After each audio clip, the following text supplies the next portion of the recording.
कभी कभी ऐसा लगता है ना कि मुश्किलें चारों तरफ से हमें घेर लेती हैं। जब ऐसा होता है तो आगे बढ़ना लगभग नामुमकिन सा लगने लगता है और हम बस वहीं के वहीं जम जाते हैं।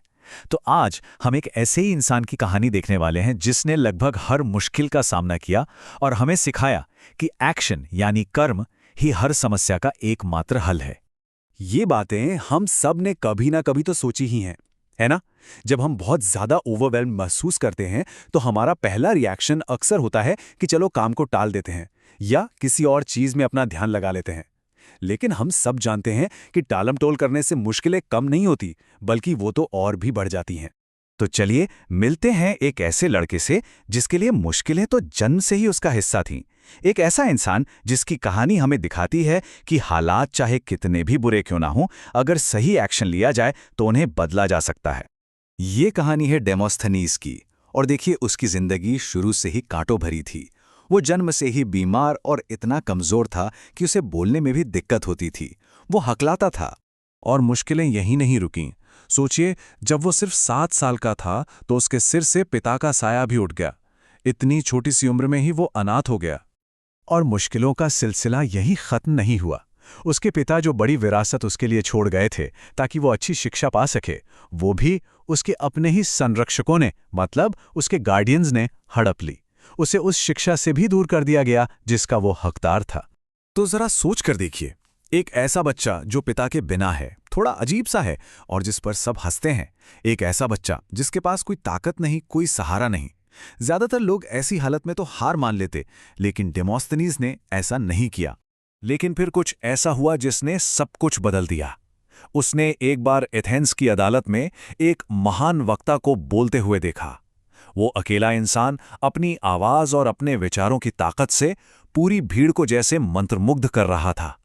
उस एक छवि ने उस कमजोर और शक्तिहीन डेमोस्थनीज को एक लक्ष्य दे दिया। और बस उसने ठान लिया। अपनी कमजोरियों के आगे झुकने से उसने साफ इनकार कर दिया। उसने फैसला किया कि वो शिकायत नहीं करेगा, बल्कि एक्शन लेगा। और यहीं से उसके असाधारण बदलाव की कहानी शुरू हुई। अब अपनी हकलाहट पर काबू पाने के लिए उसने जो तरीके अपनाए वो कोई सोच भी नहीं सकता था। ये सिर्फ मेहनत नहीं थी, ये आज जिसे हम डिलिब्रेट प्रैक्टिस कहते हैं ना, उसका एक परफेक्ट उदाहरण था। वो मुंह में कंकड़ भरकर बोलने की प्रैक्टिस करता था। सोच सकते हैं, वो तेज हवाओं का सामना करते हुए और पहाड़ों पर चढ़ते हुए भाषण देता ताकि सबसे मुश्किल हालात में भी उसकी आवाज बुलंद रहे।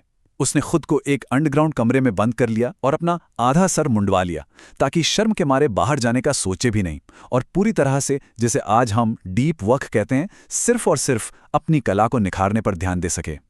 और ये सारी की सारी जो मेहनत थी ना, इसके पीछे सिर्फ एक ही मकसद था, अदालत में उन संरक्षकों का सामना करना जिन्होंने उसे धोखा दिया था, और अपनी विरासत वापस पाना। और फिर वो दिन आया। जब वो बड़ा हुआ तो उसने अपने संरक्षकों के खिलाफ केस कर दिया।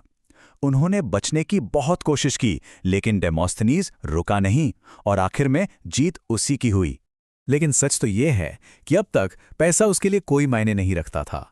उसे अपनी विरासत का बहुत छोटा सा हिस्सा ही वापस मिला, लेकिन इस पूरी प्रक्रिया में उसने जो हासिल किया वो किसी भी दौलत से कहीं ज्यादा कीमती था। उसने एक बेहतरीन वक्ता के रूप में एक बेजोड़ प्रतिष्ठा कमाई, भीड़ को काबू करने की कला सीखी और एक ऐसी इच्छा शक्ति बनाई जिसे कोई नहीं तोड़ सकता था। मतलब वो अपनी मुश्किलों के बावजूद नहीं, बल्कि उन्हीं की वजह से सफल हुआ। उसकी कमजोरियां ही उसकी सबसे बड़ी ताकत बन गई। उसने अपने दर्द और गुस्से को अपनी ट्रेनिंग और भाषणों की आग में झोंक दिया, जिससे उसे एक ऐसी शक्ति मिली जिसका कोई मुकाबला ही नहीं कर सकता था। डेमोस्थनीज की कहानी हमें एक बहुत जरूरी सबक सिखाती है। एक ऐसी सच्चाई जिसे हम अक्सर अपनी जिंदगी में जानते हुए भी नजरअंदाज कर देते हैं। एक बार किसी ने डेमोस्थनीज से पूछा कि भाई, भाषण देने के लिए 3 सबसे जरूरी चीजें क्या हैं? और उसका जवाब सब कुछ कह देता है, एक्शन, एक्शन और एक्शन। अब देखिए, यहां पर किसी भी तरह के एक्शन की बात नहीं हो रही है। बात हो रही है सही एक्शन की। एक ऐसा एक्शन जिसके लिए हिम्मत, क्रिएटिविटी और लगातार मेहनत करने की जरूरत होती है। यही हमारी सभी समस्याओं का समाधान है, यही इलाज है। जरा सोचिए, जब कोई इंसान गिरता है ना, तो उसके हाथ उसे बचाने के लिए अपने आप आगे आ जाते हैं, है ना? उस वक्त सोचने या शिकायत करने का टाइम नहीं होता, बस एक्शन होता है। ये हमारी स्वाभाविक प्रवृत्ति है। लेकिन जब जिंदगी की मुश्किलें हमारे सामने आती हैं तो हम अक्सर जम जाते हैं, इंतजार करते रहते हैं, जैसे कोई और आकर सब कुछ ठीक कर देगा। तो डेमोस्थनीज की कहानी हमें यही याद दिलाती है कि भाई इंतजार करना तो कोई ऑप्शन ही नहीं है। अगर बदलाव लाना है तो उसकी शुरुआत भी खुद ही करनी पड़ती है। ये एक कड़वी सच्चाई है, लेकिन जरूरी भी है। कोई हमें बचाने नहीं आएगा। अगर किसी को अपने लक्ष्यों तक पहुंचना है तो उसे अपनी समस्याओं का सामना सही एक्शन के साथ करना ही होगा। तो फिर मुश्किलों का सामना आखिर किया कैसे जाए? पूरी ऊर्जा और दृढ़ता के साथ, एक सोची समझी प्रक्रिया के साथ, लचीलेपन और एक रणनीतिक सोच के साथ। और हाँ, हमेशा अवसरों की तलाश में रहना चाहिए, क्योंकि याद रखिए, हर बाधा में एक मौका जरूर छिपा होता है। डेमोस्थनीज ने हमें रास्ता तो दिखा दिया है। उसने ये साबित कर दिया कि सबसे अंधेरे हालात को भी एक्शन की ताकत से रोशन किया जा सकता है। अब सवाल सिर्फ एक ही उठता है कि उस रास्ते पर चलने का साहस क्या हम में है?